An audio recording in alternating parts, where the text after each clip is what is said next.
दोस्तों, यदि हम किसी से पूछें कि आधुनिक इतिहास में सबसे बड़ा बिजनेस इनोवेटर कौन है, एक ऐसा इनोवेटर जिसने कभी भी क्वालिटी से समझौता नहीं किया, जिसके व्यवसाय प्रबंधन, नवाचार और भविष्य देखने की अंतर्दृष्टि ने मोबाइल और कंप्यूटर की दुनिया को बदलकर रख दिया, तो एक ही नाम सामने आएगा, स्टीव जॉब्स की। इसका सबसे बड़ा कारण है कि स्टीव टेक्नोलॉजी की अग्रणी और दुनिया की सबसे बड़ी कंपनियों में से एक एप्पल के संस्थापक थे, जो स्टीव जॉब्स की अतुलनीय सोच का आईना है। स्टीव जॉब्स 12 जून 2005 को स्टैनफोर्ड यूनिवर्सिटी के एक प्रोग्राम में शामिल हुए, जहां उन्होंने अपने जीवन का सबसे प्रसिद्ध भाषण स्टे हंगर स्टे फुलिश दिया। इस स्पीच में उन्होंने अपने जीवन से जुड़ी 3 कहानियां सुनाई थी। पहली कहानी कॉलेज से निकलने की कहानी है। स्टीव जॉब्स ने बताया, मुझे कॉलेज से निकाल दिया गया था, लेकिन ऐसा क्यों हुआ? इसे बताने से पहले मैं अपने जन्म की कहानी सुनाता हूँ। मेरी माँ कॉलेज छात्रा थी और अविवाहित थी। उन्होंने सोचा कि वह मुझे किसी ऐसे दंपत्ति को गोद देंगी जो ग्रेजुएट हो। मेरे जन्म से पहले यह तय हो गया था कि मुझे एक वकील और उसकी पत्नी गोद लेंगे, लेकिन उन्हें बेटा नहीं, बेटी चाहिए था। जब मेरा जन्म हुआ तो मुझे गोद लेने वाले पेरेंट्स को बताया गया कि बेटा हुआ है, क्या वो मुझे गोद लेना चाहते हैं? और अचानक वे तैयार हो गए। मेरी माँ को जब पता चला कि जो पेरेंट्स मुझे गोद ले रहे हैं वे ग्रेजुएट नहीं हैं, तो उन्होंने मुझे देने से मना कर दिया। कुछ महीनों बाद मेरी माँ उस समय नरम पड़ी जब मुझे गोद लेने वाले पेरेंट्स ने ये वादा किया कि वो मुझे कॉलेज भेजेंगे। 17 साल की उम्र में मुझे कॉलेज में दाखिला मिला। पढ़ाई के दौरान मुझे लगा कि मेरे माता पिता की सारी कमाई मेरी पढ़ाई में ही खर्च हो रही है। मुझे समझ में नहीं आ रहा था कि मैं अपने जीवन में क्या करूंगा। आखिरकार मैंने कॉलेज ड्रॉप करने का फैसला किया और सोचा कि कोई काम करूंगा। उस समय यह निर्णय शायद सही नहीं था, लेकिन आज जब मैं पीछे देखता हूँ तो यह मेरे द्वारा लिए गए सबसे अच्छे निर्णयों में से एक था। जिस क्षण मैंने पढ़ाई छोड़ी, मैंने उन आवश्यक कक्षाओं में जाना बंद कर दिया जिनमें मेरी रुचि नहीं थी, तथा उन कक्षाओं में जाना शुरू कर दिया जिनमें मुझे अधिक रुचि थी। यह सब कुछ रोमांटिक नहीं था। मेरे पास छात्रावास का कमरा नहीं था, इसलिए मैं फर्श पर और दोस्तों के कमरे में सोता था। मैं कोक की बोतलें बेचकर 5 सेंट जमा करता था ताकि मैं उससे खाना खरीद सकूं, और मैं हर रविवार की रात शहर में 7 मील पैदल चलकर जाता था ताकि हरि कृष्ण मंदिर में हफ्ते में एक बार अच्छा खाना खा सकूं। मुझे यह बहुत पसंद आया और अपनी जिज्ञासा और अंतर्ज्ञान का अनुसरण करके मैंने जो कुछ भी पाया वह बाद में अमूल्य साबित हुआ। मैं आपको एक उदाहरण देता हूँ। उस समय रीड कॉलेज में शायद देश में सबसे अच्छी सुलेख शिक्षा दी जाती थी। पूरे परिसर में हर पोस्टर, हर दराज पर हर लेबल खूबसूरती से हाथ से सुलेखित था। क्योंकि मैंने पढ़ाई छोड़ दी थी और मुझे सामान्य कक्षाएं नहीं लेनी पड़ी थी, मैंने यह सीखने के लिए सुलेख कक्षा लेने का फैसला किया कि यह कैसे किया जाता है। मैंने सेरिफ और सैंस सेरिफ टाइपफेस के बारे में सीखा, अलग अलग अक्षरों के संयोजन के बीच जगह की मात्रा को बदलने के बारे में, और यह भी कि किस तरह से बेहतरीन टाइपोग्राफी बेहतरीन बनती है। यह खूबसूरत, ऐतिहासिक, कलात्मक रूप से सूक्ष्म था जिसे विज्ञान नहीं पकड़ सकता, और मुझे यह बहुत दिलचस्प लगा। इनमें से किसी भी चीज को मेरे जीवन में व्यवहारिक रूप से लागू करने की कोई उम्मीद नहीं थी, लेकिन 10 साल बाद जब हम पहला मैकिंटोश कंप्यूटर डिजाइन कर रहे थे तो यह सब मुझे याद आया और हमने इसे मैक में डिजाइन किया। यह खूबसूरत टाइपोग्राफी वाला पहला कंप्यूटर था।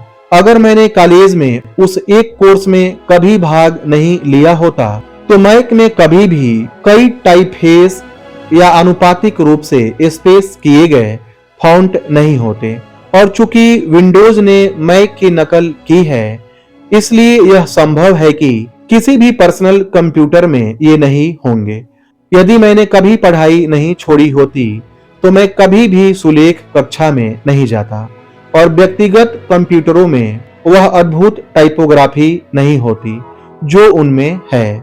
बेशक जब मैं कॉलेज में था तो आगे की ओर देखते हुए बिंदुओं को जोड़ना असंभव था, लेकिन 10 साल बाद पीछे की ओर देखते हुए यह बहुत स्पष्ट था।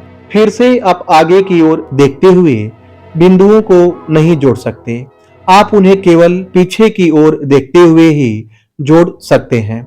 इसलिए आपको भरोसा रखना होगा कि आपके भविष्य में बिंदु किसी न किसी तरह से जुड़ ही जाएंगे।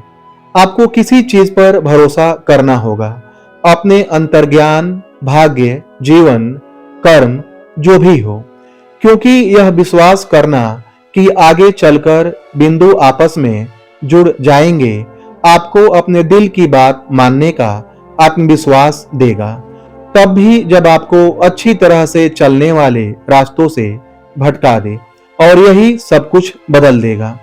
आप आगे देखकर बिंदुओं को नहीं जोड़ सकते, आप उन्हें केवल पीछे देखकर ही जोड़ सकते हैं। मेरी दूसरी कहानी प्यार और धोखा देने के बारे में है। मैं भाग्यशाली था, मुझे जीवन में जल्दी ही वह काम मिल गया जिसे मैं करना चाहता था, और मैंने 20 साल की उम्र में अपने माता पिता के गैराज में एप्पल की शुरुआत की। हमने कड़ी मेहनत की और 10 सालों में एप्पल एक गैराज में हम दोनों से बढ़कर 4000 से ज्यादा कर्मचारियों वाली $2 बिलियन की कंपनी बन गई। हमने 1 साल पहले ही अपनी बेहतरीन रचना की, मैकिंटोश को रिलीज किया था, और मैं अभी 30 साल का हुआ हूं, और फिर मुझे अपनी ही कंपनी से निकाल दिया गया। अब आप सोच रहे होंगे, आप जिस कंपनी को शुरू करते हैं उससे आपको कैसे निकाला जा सकता है। खैर, जैसे जैसे एप्पल बड़ा होता गया, हमने एक ऐसे व्यक्ति को काम पर रखा जो मुझे लगा कि मेरे साथ कंपनी चलाने के लिए बहुत प्रतिभाशाली है। पहले साल तो सब कुछ ठीक रहा, लेकिन फिर भविष्य के बारे में हमारे विचार अलग अलग होने लगे और आखिरकार हम अलग हो गए। जब हमने ऐसा किया तो हमारे निदेशक मंडल ने उनका पक्ष लिया, और इसलिए 30 साल की उम्र में मैंने सार्वजनिक रूप से यह बात कह दी कि मेरे पूरे वयस्क जीवन का केंद्र बिंदु क्या था, और यह विनाशकारी था। मैं वास्तव में कुछ महीनों तक यह नहीं समझ पाया कि मुझे क्या करना चाहिए। मुझे लगा कि मैंने उद्यमियों की पिछली पीढ़ी को निराश किया है, और मैंने उस समय भी जिम्मेदारी नहीं ली जब मुझे जिम्मेदारी सौंपी गई थी। मैं डेविड पैकार्ड और बॉब नोयस से मिला और इतनी बड़ी गलती के लिए माफी मांगने की कोशिश की। मेरी एक बहुत बड़ी सार्वजनिक विफलता थी और मैंने घाटे से भागने के बारे में भी सोचा था, लेकिन धीरे धीरे मुझे कुछ समझ में आने लगा। मैं अभी भी जो करता था उससे प्यार करता था। एप्पल में हुए घटनाक्रम ने इसमें जरा भी बदलाव नहीं किया, लेकिन मैं अभी भी प्यार में था, और इसलिए मैंने फिर से शुरुआत करने का फैसला किया। मैंने तब ऐसा नहीं सोचा था, लेकिन यह पता चला कि एप्पल से निकाला जाना मेरे लिए अब तक की सबसे अच्छी बात थी। सफल होने के भारीपन की जगह फिर से एक नौसिखिया होने का हल्कापन आ गया। हर चीज के बारे में कम आश्वस्त होना, इसने मुझे अपने जीवन के सबसे रचनात्मक दौर में प्रवेश करने के लिए स्वतंत्र कर दिया। अगले 5 वर्षों के दौरान मैंने नेक्स्ट नाम से एक कंपनी शुरू की, फिर पिक्सर नाम से एक और कंपनी शुरू की, और एक अद्भुत महिला से प्यार हो गया जो बाद में मेरी पत्नी बनी। पिक्सर ने दुनिया की पहली computer animated feature film toy story बनाई, और अब यह दुनिया का सबसे सफल एनिमेशन स्टूडियो है। घटनाओं के एक उल्लेखनीय मोड़ में एप्पल ने नेक्स्ट को खरीद लिया और मैं एप्पल में वापस आ गया, और नेक्स्ट में हमने जो तकनीक विकसित की है वह एप्पल के वर्तमान पुनर्जागरण का मूल है, और लॉरेन और मेरा एक शानदार परिवार है। मुझे पूरा यकीन है कि अगर मुझे एप्पल से नहीं निकाला जाता तो यह सब कुछ नहीं होता। यह बहुत ही खराब स्वाद वाली दवा थी, लेकिन मुझे लगता है कि मरीज को इसकी जरूरत थी। कभी कभी जीवन आपको ईंट से सिर पर मार सकता है, लेकिन विश्वास मत खोना। मुझे यकीन है कि एकमात्र चीज जिसने मुझे आगे बढ़ाया वह यह थी कि मुझे जो करना पसंद था वह था। आपको वह खोजना होगा जो आपको पसंद है, और यह काम के लिए उतना ही सच है जितना कि आपके प्रेमियों के लिए। आपका काम आपके जीवन का एक बड़ा हिस्सा बनने जा रहा है, और वास्तव में संतुष्ट होने का एकमात्र तरीका वह काम करना है जिसे आप महान काम मानते हैं। और महान काम करने का एकमात्र तरीका यह है कि आप जो करते हैं उससे प्यार करें। अगर आपको अभी तक वह नहीं मिला है तो तलाश जारी रखें और संतुष्ट न हो। दिल के सभी मामलों की तरह आपको पता चल जाएगा कि आप इसे कब पालेंगे, और किसी भी बेहतरीन रिश्ते की तरह यह भी सालों बीतने के साथ बेहतर होता जाता है। इसलिए तलाश करते रहें, समझौता न करें। मेरी तीसरी कहानी मृत्यु के बारे में है। जब मैं 17 साल का था, मैंने कहीं एक उदाहरण पढ़ा था जो कुछ इस तरह था: यदि आप प्रत्येक दिन को ऐसे जिएं जैसे कि यह आपका आखिरी दिन हो, तो आप निश्चित रूप से सही होंगे। इसने मुझ पर गहरा प्रभाव डाला, और तब से पिछले 33 वर्षों से मैं हर सुबह शीशे में देखकर खुद से पूछता हूँ, अगर आज मेरे जीवन का आखिरी दिन होता तो क्या मैं वही करना चाहता जो मैं आज करने जा रहा हूँ। और जब भी लगातार कई दिनों तक जवाब नकारात्मक आता तो मैं समझ जाता हूँ कि मुझे कुछ बदलने की जरूरत है। अगर आज मेरी जिंदगी का आखिरी दिन होता तो क्या मैं वही करना चाहता जो मैं आज करने जा रहा हूँ। याद रखना कि मैं जल्द ही मर जाऊंगा। मेरे लिए जीवन में बड़े फैसले लेने में मदद करने वाला सबसे महत्वपूर्ण साधन है, क्योंकि लगभग हर चीज, सभी बाहरी अपेक्षाएं, सारा अभिमान, शर्मिंदगी या असफलता का सारा डर, ये सभी चीजें मौत के सामने गायब हो जाती हैं, और केवल वही बचता है जो वास्तव में महत्वपूर्ण है। याद रखना कि आप मरने वाले हैं। यह सोचने के जाल से बचने का सबसे अच्छा तरीका है जो मैं जानता हूं कि आपके पास खोने के लिए कुछ है। आप पहले से ही नग्न हैं। अपने दिल की बात न मानने का कोई कारण नहीं है। करीब 1 साल पहले मुझे कैंसर का पता चला था। मेरा स्कैन हुआ और उसमें साफ तौर पर मेरे अग्नाशय पर ट्यूमर दिखा। मुझे यह भी नहीं पता था कि अग्नाशय क्या होता है। डॉक्टरों ने मुझे बताया कि यह लगभग निश्चित रूप से एक प्रकार का कैंसर है जिसका इलाज संभव नहीं है, और उन्होंने कहा कि हमें उम्मीद है कि आप 3 से 6 महीने से ज्यादा नहीं जी सकते।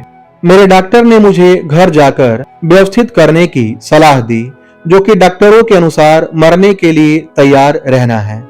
इसका मतलब है कि अपने बच्चों को वह सब कुछ बताने की कोशिश करें जो आप सोचते हैं कि अगले 10 सालों में उन्हें बताने के लिए आपके पास समय है। इसका मतलब है कि यह सुनिश्चित करना कि सब कुछ ठीक हो, ताकि आपके परिवार के लिए यह जितना संभव हो सके उतना आसान हो। इसका मतलब है कि आप अलविदा कह दें। मेरी बायोप्सी हुई, जिसमें उन्होंने मेरे गले से होते हुए मेरे पेट और आंतों में एक एंडोस्कोप डाला, मेरे अग्नाशय में एक सुई डाली और ट्यूमर से कुछ कोशिकाएं निकाली। मुझे बेहोश कर दिया गया, लेकिन मेरी पत्नी जो वहां मौजूद थी, उसने मुझे बताया कि जब उन्होंने माइक्रोस्कोप से कोशिकाओं को देखा तो डॉक्टर रोने लगे, क्योंकि यह अग्नाशय कैंसर का एक बहुत ही दुर्लभ रूप निकला जो सर्जरी से ठीक हो सकता है। मैंने सर्जरी करवाई और शुक्र है कि अब मैं ठीक हूँ। यह मौत का सामना करने के लिए मेरा सबसे करीबी समय था, और मुझे उम्मीद है कि यह अगले कुछ दशकों में मेरे लिए सबसे करीबी समय होगा, क्योंकि मैं इस स्थिति से गुजर चुका हूँ। मैं अब आपसे यह बात थोड़ी ज्यादा निश्चिंतता के साथ कह सकता हूँ, जबकि मृत्यु एक उपयोगी लेकिन विशुद्ध बौद्धिक अवधारणा थी। कोई भी मरना नहीं चाहता, यहाँ तक कि जो लोग स्वर्ग जाना चाहते हैं वे भी वहां जाने के लिए मरना नहीं चाहते। और फिर भी मृत्यु वह मंजिल है जिसे हम सभी साझा करते हैं। कोई भी इससे बच नहीं पाया है और ऐसा ही होना चाहिए, क्योंकि मृत्यु संभवतः जीवन का सबसे बेहतरीन आविष्कार है। यह जीवन का परिवर्तन एजेंट है। यह पुराने को हटाकर नए के लिए रास्ता बनाता है। अभी नया आप ही हैं, लेकिन अब से कुछ ही समय बाद आप धीरे धीरे पुराने हो जाएंगे और दूर हो जाएंगे। इतना नाटकीय होने के लिए क्षमा करें, लेकिन यह बिल्कुल सच है। आपका समय सीमित है, इसलिए इसे किसी और की जिंदगी जीने में बर्बाद न करें।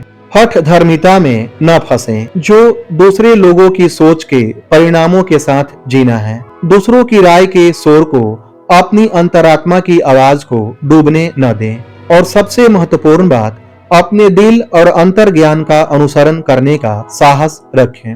वे किसी तरह पहले से ही जानते हैं कि आप वास्तव में क्या बनना चाहते हैं। बाकी सब गौण है। जब मैं छोटा था तो द होल अर्थ कैटलॉग नामक एक अद्भुत प्रकाशन था जो मेरी पीढ़ी की बाइबिलों में से एक था। इसे स्टुअर्ट ब्रैंड नामक एक व्यक्ति ने बनाया था, जो यहाँ से बहुत दूर मेनलो पार्क में नहीं था, और उन्होंने इसे अपने काव्यात्मक स्पर्श से जीवंत कर दिया। यह 60 के दशक के आखिर में था, जब पर्सनल कंप्यूटर और डेस्कटॉप पब्लिशिंग नहीं हुआ करते थे। इसलिए यह सब टाइपराइटर, कैंची और पोलराइड के कैमरों से बनाया जाता था। यह कुछ गूगल और गूगल के आने से 35 साल पहले के पेपर बैग फार्म जैसा था। यह आदर्शवादी था, साफ सुथरे औजारों और बेहतरीन विचारों से भरा हुआ था। स्ट्रीट वर्ड और उनकी टीम ने संपूर्ण पृथ्वी कैटलॉग के कई अंक निकाले। यह 1970 के दशक का मध्य था और मैं आपकी उम्र का था। उनके अंतिम अंक के पिछले कवर पर सुबह सुबह एक देहाती सड़क की तस्वीर थी। अगर आप इतने साहसी हैं तो आप खुद को उस तरह की सड़क पर लिफ्ट लेते हुए पा सकते हैं। इसके नीचे ये शब्द थे, स्टे हंग्री, स्टे फुलिश। यह उनका विदाई संदेश था जब उन्होंने हस्ताक्षर किए, स्टे हंग्री, स्टे फुलिश। और मैंने हमेशा अपने लिए यही चाहा है। और अब जब आप स्नातक होकर नई शुरुआत करने जा रहे हैं तो मैं आपके लिए यही कामना करता हूँ, स्टे हंग्री, स्टे फुलिश। आप सभी को बहुत बहुत धन्यवाद। दोस्तों, यह स्टीव जॉब्स की 3 कहानी कैसी लगी कमेंट सेक्शन में जरूर बताएं। दोस्तों, वीडियो पसंद आई हो तो इसे लाइक करें, शेयर करें और चैनल पर नए हैं तो चैनल को सब्सक्राइब करें। धन्यवाद।